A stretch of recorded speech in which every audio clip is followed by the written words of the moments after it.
ఇప్పుడు పవన్ కళ్యాణ్ గారు గెలిచారు కదండి, గెలవక ముందు 10 మందితో 10 మాట్లాడినారు, గెలిచిన తర్వాత కూడా ఆయన ఒక అధికారిక పదవులు ఉండి కూడా మళ్ళీ 10 మందితో 10 మాట్లాడినారు.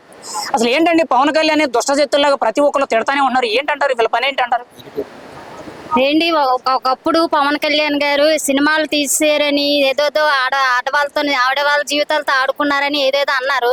ఆయన అంచెలంచెలుగా ఎదిగి జనసేన పార్టీలో ఉండి డిప్యూటీ సీఎం గా ఎదగడం ఓర్వలేక ప్రతి కుక్క అరుస్తుందండి. అటువంటి కుక్కల కోసం మనం పట్టించుకోకూడదు. అరిసే కుక్కలు ఎప్పుడు కరవ అంటారు కదా, అలాగా వాళ్ళు అరుస్తుంటే ఈయన ఎలా ఎదుగుతూనే ఉంటారు. అది మన కుటుంబంలో కూడా మనం కూడా చవి చూసాం. అలాగే పవన్ కళ్యాణ్ కూడా చాలా ఒడిదుడుకులు, ఎందుకంటే అధికారంలో ఉండి డబ్బుండి కూడా ఎవరు ఒకరికొకరు సహాయం చేసుకోలేని పరిస్థితి. అలాంటి అంటే ఏ పదవి లేకుండా కూడా ఆయన అనేక మంది రైతులను ఆదుకున్నారు, చాలా మందికి ఏవో సహాయాలు చేశారు.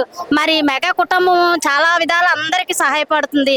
మరి ప్రభుత్వంలోను అధికారంలో ఉండి పార్టీలో ఉండి ఏవేవో పదవులు పొందిన వాళ్ళు కూడా ఎవరికి ఒకరు సహాయం చేసుకోరు. మరి పవన్ కళ్యాణ్ ఫ్యామిలీ అయితే ఏం చెయ్యాలన్నా మరి ప్రభుత్వంతో పని లేకుండా వాళ్ళ సొంత నిధులు ప్రజలకు ఖర్చు పెట్టి ఎన్నో అభివృద్ధి కార్యక్రమాలు చేసి మరి అంచెలంచెలుగా ఎదిగి పవన్ కళ్యాణ్ ఒక డిప్యూటీ సీఎం గా ఒక ఎమ్మెల్యేగా మరి పిఠాపురంలోను మరి ఎన్నో కోట్ల మెజారిటీతో ఆయన గెలుపొంది ఈ రోజు మనకి డిప్యూటీ సీఎం గా ఉన్నారు. ఇప్పుడు మీరు అన్నారు కదండి పవన్ కళ్యాణ్ కష్టాలు పడి ఎన్నో ఒడిదుడుకులు ఎదుర్కొని ఆయన ఎదిగారు, ఈ రోజు నిలబడ్డారు, గెలుపు చూశారన్నారు కదా.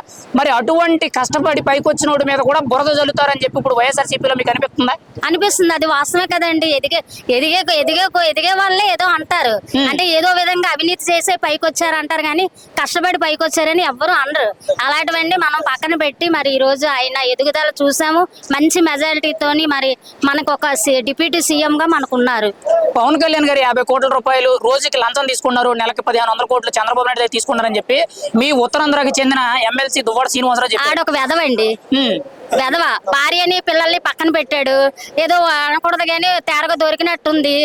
తన కూతురు ఉన్న వయసే ఉండొచ్చు కానీ సోషల్ మీడియాలోను వాళ్ళ యొక్క ఫోటోలు అవన్నీ చూస్తుంటే ఉన్నోళ్ళు కూడా పాడైపోతారు. చాలా అనకూడదు కానీ ఏటో ఆవిడ మాట్లాడుతుంటే అతను ఉప్పొంగిపోతున్నాడు. జీవితంలోనే ఏ ఆడదాని వైపు చూడలేనట్టు.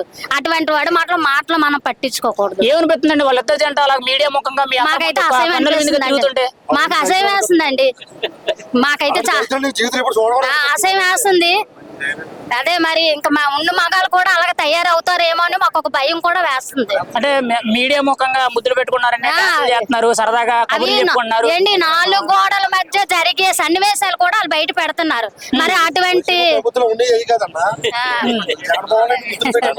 అదే మరి వైసీపీ ప్రభుత్వంలో కూడా చాలా